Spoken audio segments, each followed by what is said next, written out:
9/6/2022 भरतपुर अंतर्गत घाटिकिया ग्राम उक्त हत्याकांड घटी ए अभियुक्त संजीत दास निजर स्त्री सरस्वती दास को गोटे छुरी 33 थर भूसी हत्या करथिला एवं उक्त घटनार प्रत्यक्षदर्शी निजर झील श्रीदास और परी को तंटी काटी हत्या करने चेष्टा करथिला।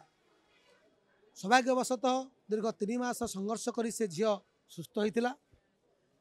यही घटना आज राय प्रकाश पाई।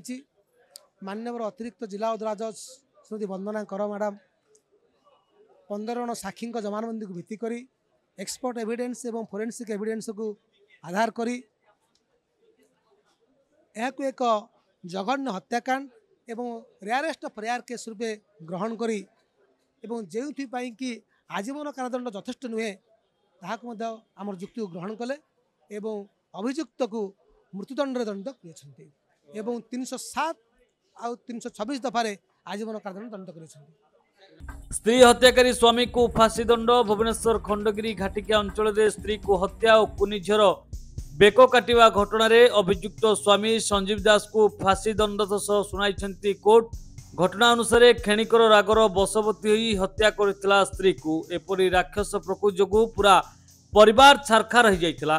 धारुआ अस्त्र 33 थर हाणी स्त्री सरस्वती को स्वामी संजीत दास हत्या करथिला।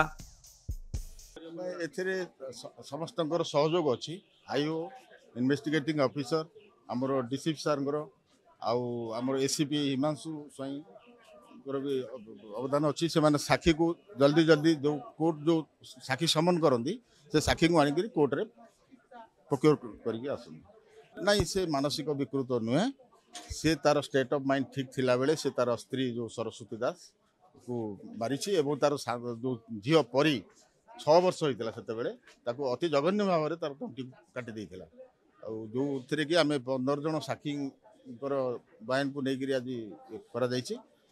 से केस रे मु भी सुजोग पाई साक्षी करने को 4-5टी साक्षी कोर्ट रे उपस्थापन करी मोर लर्न फ्रेंड जो अच्छा सलील बाबू से बाकी रेस्ट अफ करते आज मान्यवर कोर्ट द्वितीय अतिरिक्त जिला जज वंदना कर मैडम ताकू रेयरेस्ट ऑफ रेयर केस रे नहीं आज से मुदला संजीत दास को मृत्युदंडादेश दंडित कर मामला रे विचार करी कोर्ट संजीत को फांसी दंड शुणाई। ब्यूरो रिपोर्ट रियो न्यूज।